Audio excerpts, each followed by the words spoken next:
పరిణామ సిద్ధాంతం వద్దు అని అంటే ఇంకా ఆధునిక మానవుడు, అత్యాధునిక మానవుడు ఇంకా ఏమైపోతాడో మనకు తెలియదు. కొన్ని పిచ్చి ప్రశ్నలు ఉంటాయి.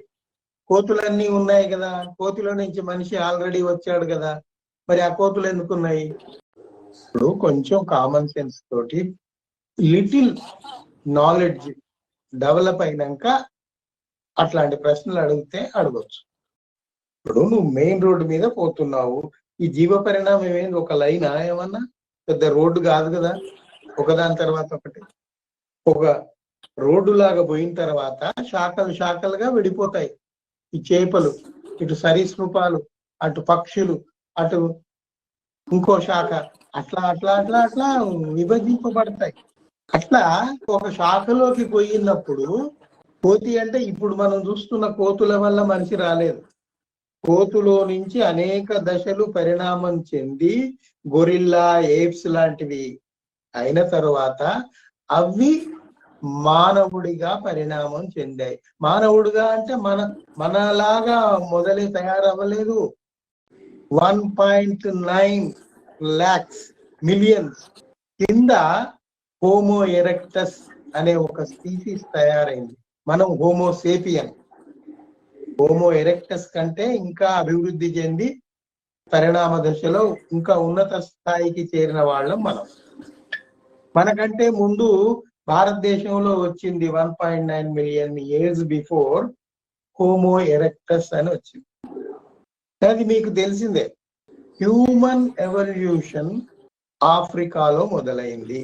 ఇదే ఏప్స్ లో నుంచి ఒక 12 నుంచి 15 మానవ జాతులు, ప్రిమిటివ్ దశలు అంటాం వాటిని, ప్రాథమిక దశలు.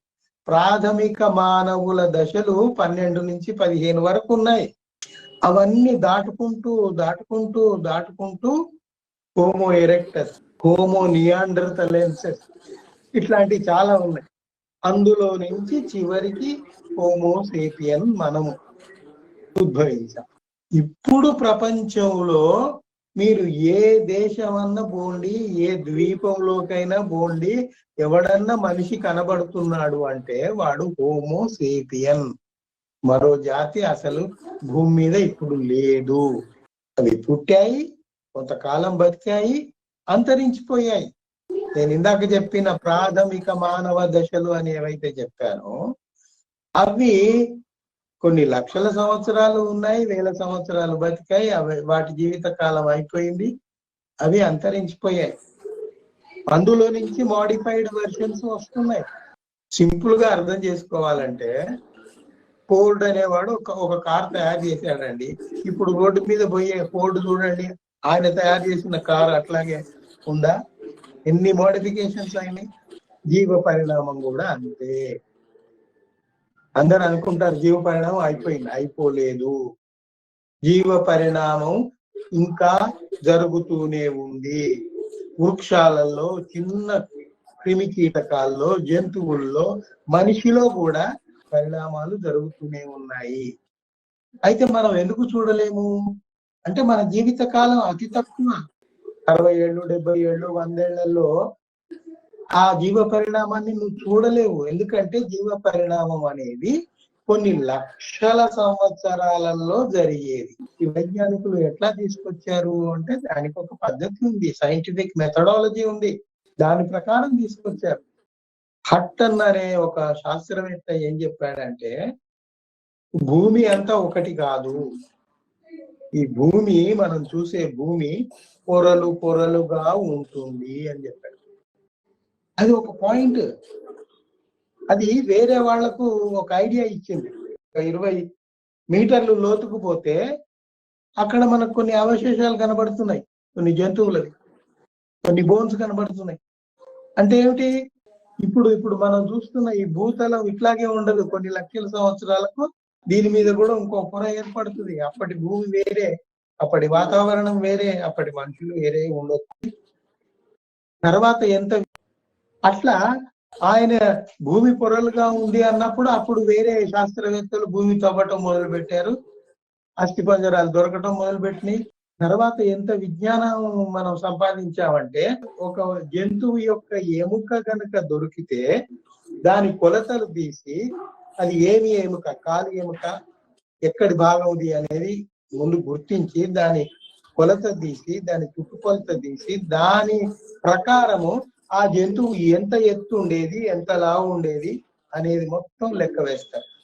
అది ఒక్కనాడు రాలేదు, కొన్ని వందల ఏళ్లుగా పరిశోధనలు జరుగుతుంటే వచ్చింది. అంత సులభంగా ఏం జరగలేదు. అసలు విజ్ఞానం అంటేనే శ్రమ, పరిశ్రమ, విశ్రామం లేకుండా శ్రమించటమే.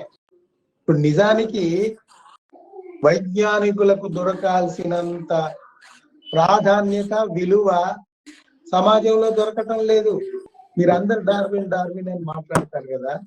డార్విన్ అనేవాడు ఆ ఇంగ్లాండ్ బీగిల్ అనే ఒక నౌక బయలుదేరుతుంది, అది ప్రపంచయానం చుట్టూ తిరగడానికి పోతుంది అని తెలుసుకొని పోయి అందులో చేరి దేశాలు తిరుగుతుంటూ అక్కడి ఫ్లోరా అండ్ ఫానా అంటాం, వృక్ష జాతులు, జంతు జాతులను పరిశీలించి వాటి యొక్క శరీర సౌష్ఠవం ఎట్లా ఉంది, వాటి నిర్మాణం ఎట్లా ఉంది అనేది పరిశీలిస్తూ ఆయన ప్రయాణం సాగించాడు. అట్లా దక్షిణ అమెరికాకు ఒక 100 కిలోమీటర్ల దూరంలో ఉన్న ద్వీపాలకు వెళ్ళాడు. ఆ ద్వీపాల పేరు గ్యాలపోగస్ ఐలాండ్స్. చాలా ద్వీపాలు ఉంటాయి అక్కడ, చిన్న చిన్న చిన్న చిన్న ద్వీపాలు. అవి అన్ని ద్వీపాలు ఎట్లా ఏర్పడ్డాయంటే అక్కడ అగ్ని పర్వతాలు బద్దలయ్యే లక్షణం ఉంది ఆ భూమిలో. అందువల్ల ఏముంది, ఒకప్పుడు పెద్ద భూభాగంగా ఉన్నది, అగ్నిపర్వతం రావటం వల్ల విడిపోవటం, 2 ముక్కలు కావటం, 2, 4, 20 అట్లా ద్వీపాలన్నీ ఏర్పడ్డాయి. ఇట్లా విభజింపబడటం వల్ల ఏం జరిగింది, ఆ భూమి మీద ఉన్న ప్రాణులు విడిపోతాయి కదా. విడిపోయి ఎక్కడివక్కడే ఏ భూభాగంలో ఆ చిన్న చిన్న భూభాగాల్లో అవి ఉండిపోయాయి. అవి సముద్రాలు దాటి వేరే మెయిన్ ల్యాండ్ కు పోగలిగే శక్తి సామర్థ్యాలు వాటికి లేవు కాబట్టి ఎక్కడివక్కడే ఉండిపోయినాయి. డార్విన్ పోయేసరికి ఏముంది, ఒక్కొక్క ద్వీపంలో అద్భుతమైన జంతుజాలం ఆయనకు కనిపించింది. ఎందుకు కనిపించింది అంటే అవి ద్వీపాలుగా ఉన్నాయి. ఆ ద్వీపాలలో ఉన్నవి వేరే ఖండాంతరానికి పోయే తెలివితేటలు వాటికి లేవు కాబట్టి ఆయన వాటన్నిటిని భద్రపరుచుకొని పరిశీలించి నోట్స్ రాసుకుంటూ జీవిత కాలం శ్రమిస్తే ఆరిజిన్ ఆఫ్ స్పీసీస్ తయారయ్యారు. ఏంది సముద్రంలో తిరిగాడు హాయిగా అని అనుకోకండి. ఇప్పుడు గనక ప్లేన్ ఎక్కి పలాని దేశంలో దిగి హాయిగా విహారయాత్రకు పోయి వచ్చినట్టు కాదు. ఏ అభివృద్ధి లేని దశలో 1800 బిగినింగ్ లో ఆయన తిరిగాడు. తిరిగి 1859 లో ఆరిజిన్ ఆఫ్ స్పీసీస్ బయటికి తెచ్చాడు. అంటే నేను ఒక్క డార్విన్ గురించి మనం ఇప్పుడు చెప్పుకున్నాం కానీ ప్రతి శాస్త్రవేత్త ఆయన చేయదలుచుకున్న పని అంత శ్రద్ధతో, అంత డివోషన్ తో చేస్తేనే కొత్త విషయాలు కనుక్కోగలడు. దాన్ని ఈ సమాజం తేలిగ్గా తీసుకుంటుంది. ఇప్పుడు ఫోన్ వచ్చింది, వాడుతున్నాము, అది ఎవరు కనుక్కున్నారు, ఇంటర్నెట్ ఎవరు కనిపెట్టాడు, మనకెందుకు, అది వచ్చింది ఉపయోగించుకున్నాం అంతే.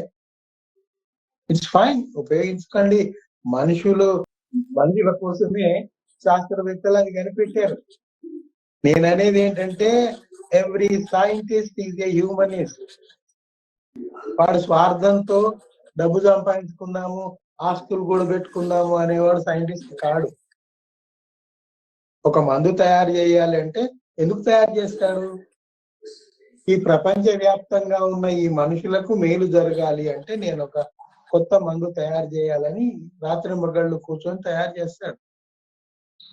He will be happy only when that medicine is useful to the human kind. వేరే వేరే ఆలోచనలు ఉన్నవాడు వేరే ప్రొఫెషన్ లో ఉంటాడు, సైంటిస్ట్ కాడు.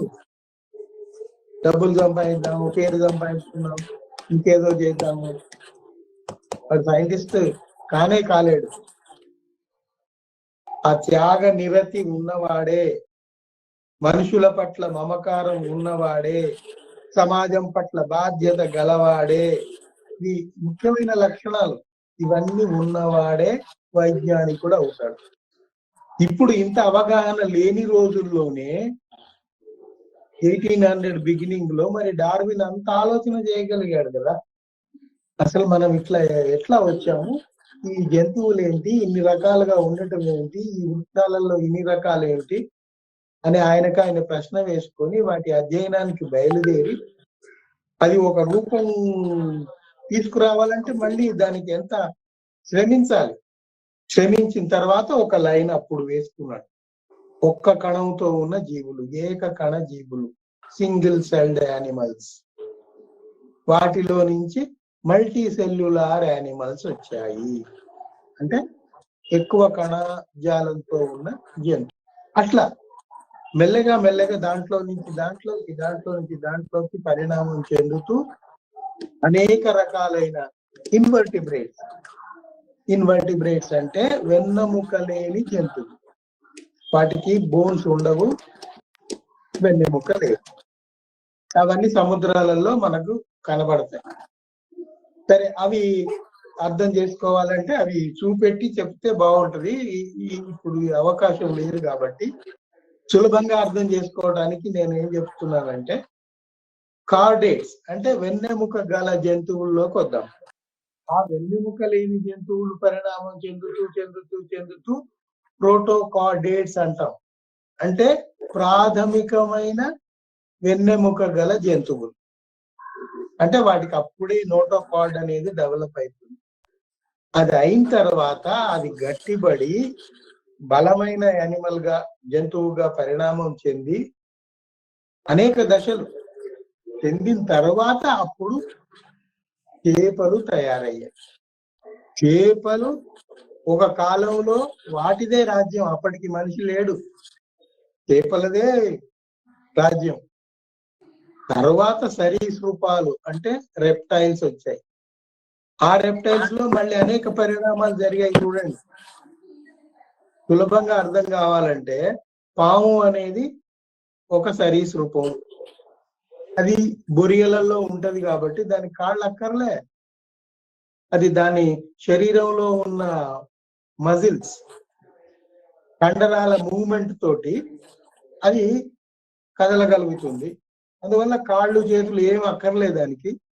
ఆ బాడీ మూవ్మెంట్స్ తోటి మెలికలు తిరుగుతూ ఆ బొరియల్లోకి పోవటం. అది అంటే అక్కడ ఏమైంది, అది అడాప్ట్ అయిపోయింది ఆ బొరియలకు, ఆ వాతావరణానికి, వాటికి అడాప్ట్ అయ్యి అది అందులో పోగలిగింది. అదే సరీసృపము మరి ఇంకోటి మనకు సముద్రాలలో, నదులలో కనబడుతుంది. టర్టిల్స్ కూడా సరీసృపాలే, రెప్టైల్సే. మీరు ఆ రెప్టైల్ మొహం కానీ పాము ముఖం కానీ చూడండి, ఒకేలాగా ఉంటాయి. దాని కన్ను, అది నోరు, ఇదంతా. మరి అక్కడ ఏమైపోయింది, అది నీళ్లలో ఉండాలి కాబట్టి దాని కాళ్ళు తెడ్లు లాగా, పెడల్స్ అంటాం వాటి, తెడ్లులాగా మాడిఫై అయిపోయి అవి సముద్రంలో బతకడానికి అవి వెళ్ళారు. ఇక్కడ మనం ఏం అర్థం చేసుకోవాలంటే, వాటి వాతావరణ పరిస్థితులకు అనుకూలంగా అవి మారిపోతాయి, సమయానుకూలంగా కొన్ని లక్షణాలను తీసుకుంటాయి. అంతేగాక వారసత్వంగా వాళ్ళ పూర్వీకుల నుండి వచ్చే కొన్ని లక్షణాలను కూడా అవి తీసుకుంటాయి.